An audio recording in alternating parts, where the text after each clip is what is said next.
Welcome to a Pesca Komatati podcast. This edition is a conversation with lead negotiator Paul Williams. We began by speaking about how language affects relationships and treaties.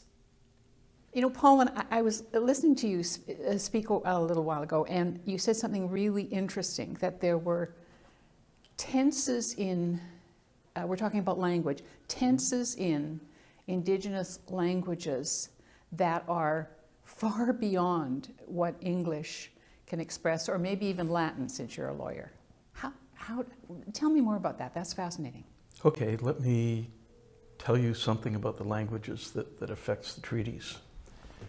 If we were speaking English or French, if we were speaking Spanish or French, I would have to decide if you were a usted, or a vous, or a tu.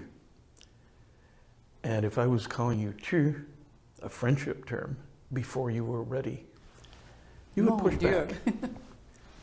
English doesn't have that. English has done away with relationships.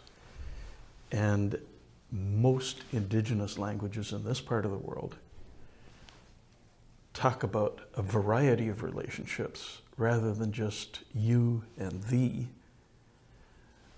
but in fact make you think about, how am I related to this person? Or how am I related to that thing? Where do I stand in relationship to it? It means that when we have a relationship between nations that is family-based, I have to think about, what am I calling you? What does it mean in terms of how I am to behave with you? How are we to behave together? So language doesn't dictate behavior, but it influences it. And it is culture. And deeply. It's deeply affected by and affecting culture. So, for example, today I had a conversation with the Registrar of Indian Affairs about custom adoption. And the federal policy at this point is that a custom adoption must be to the exclusion of the biological parents. That doesn't work in a community where a kid calls every woman of his extended family Ista, mom, and where there's a huge amount of co-mothering going on. So we're talking not just about different laws, but different cultures behind the laws that make the laws the way they are. And the challenge is to get people to accept the idea that the treaty relationship is a family relationship, leads to an expectation. In a family, we help each other. In a family, nobody says, I'm going to stick to what I promised you on December 3rd, 2015. It says, I'm going to stick to what our relationship is. I'll always be your mother. I'll always be your father. I may not want to recognize you all the time, but I don't have much choice, yes. How did you, as a negotiator, introduce these concepts of language that speak so deeply to the Indigenous cultures? How did you introduce that at the negotiating table, or before, or when did that come up? It's gradual. It's deliberate. We're not hiding it.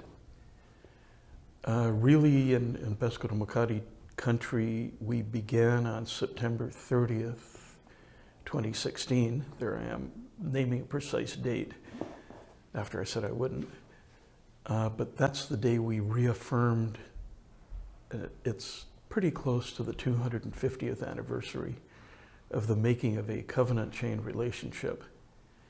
And it was the Deputy Superintendent General of Indian Affairs for the British Empire who probably delivered a wampum belt on that date, creating a family-like, extending a family-like relationship, including Canada was asking, what's your dispute resolution process? And we said, we don't have one. We have a concern resolution process so that we don't allow things to become disputes. But in 2016, we reaffirmed the treaty relationship. We gave the Government of Canada a new wampum belt with the year 2016 on it, because the last one had 1766 on it. So this one is bead for bead the same. gave it to the federal negotiator and said, you are now the keeper of this belt. You bring it to every negotiation. You hand it over to our negotiator and we will open the negotiations. So we're developing the same procedural traditions, or we're restoring them in a way that's meaningful. And every time we open a negotiation, we begin by giving thanks together. And that is giving thanks to and acknowledging each part of the natural world together, and expressing the hope that we, as part of this circle of life, will be able to maintain and fulfill our responsibilities. Part of that is saying we're all human beings together. We all agree on the big stuff. Now we can get to the smaller things that we have to work out because we've neglected them, because we have to repolish them, because we have work to do together. But the big stuff, that we're human beings in this place together and we have a responsibility to look after it and look after each other and look after our coming generations. Really hard for anybody to take issue with those. Exactly. So we do the big stuff first and do the easy things first, and then we move to the more detailed. We do principles before we do details. We do big before we do little. It's taken a while to establish the trust, and also to establish the comfort of, yes, there's a way of doing this. Now, in my lifetime, and I don't know much about negotiating treaties or whatever, but I do know that formerly it took a long time. And you said you started just a few years ago?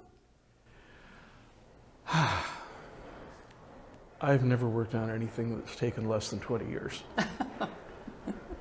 No, that's one of the traditions that we deal with, is that things take as long as they take to do well, that we shouldn't rush. At the same time, we are deeply conscious of the fact that we've got a lot of elders who've been denied rights. All their lives. All their lives, and they need the enhanced health care more than ever. We've got a lot of young people who need the help with education now, not 10 years from now. So we're really talking about interim agreements as well as long-term ones. But how long is this taking? The present council was formed in 1998. We're coming on 21 years. Who waits 21 years? Not too many people in Canada. And it's go, rush here. No. Not at your table. No, and so there's this mix of, we will take the time to do it right, and we will not be artificially delayed. And if we find we are being improperly delayed, there are other options. There always are. I read a couple of days ago that when you look at across Canada, Indigenously owned lands, they are actually doing better in terms of the species that live on those lands. We're not hearing drastic stories about, fish dying off or birds disappearing. I live in the Six Nations Grand River Territory in southern Ontario. It's one of 3 viable patches remaining of Carolinian forest in Canada. The other 2 are the Chippewa-Munsee Oneida Reserve and Walpole Island. That is, Indigenous lands are the last viable Carolinian lands in Canada. Why? Partly because, ironically, the people couldn't mortgage the land, couldn't get farm equipment, and their agriculture was driven out of existence in the 1920s. But partly because the people look after the land and tend not to see land as a commodity, tend to, and this is something I run into. I deal with a lot of hunting situations, and hunting involves a relationship, maintaining a relationship So in Pescador country, we say the treaty right to fish, including a right to fish commercially, is inseparable from the right that there should be fish in the future, which is therefore inseparable with the right to participate meaningfully in managing fish stocks to guarantee that future generations will have fish, which in turn is inseparable from the right to manage not just the fish stock, but the entire ecosystem in which the fish live. So there's a convergence between a sense of obligation and the right to implement that sense of obligation. I think you'll find that indigenous nations who haven't bought fully into a commercial economy are very much more conscientious about how do we look after this place. And part of it is, frankly, people who've been here 10,000 years aren't in the same hurry to develop things as people who've been here a couple of generations. And the globe could learn a lot from that treatment of land, air, water. In 1977, the Haudenosaunee sent their first delegation to the United Nations at Geneva with a book called A Basic Call to Consciousness, which really said, we're facing an environmental crisis, wake up. And that's 42 years ago. And only now is there any sense of urgency in most developed nations. And I hope there's a sense of urgency, because it doesn't sound good. No. It's scary. And I forget who said the world is a cruel place to small peoples. But small peoples, indigenous peoples who are close to the land, are more deeply affected, more quickly affected by environmental crises than other people. And the question is, how can they use, for example, in Canada, treaty rights to engage proper environmental protection? What kind of leverage do we have?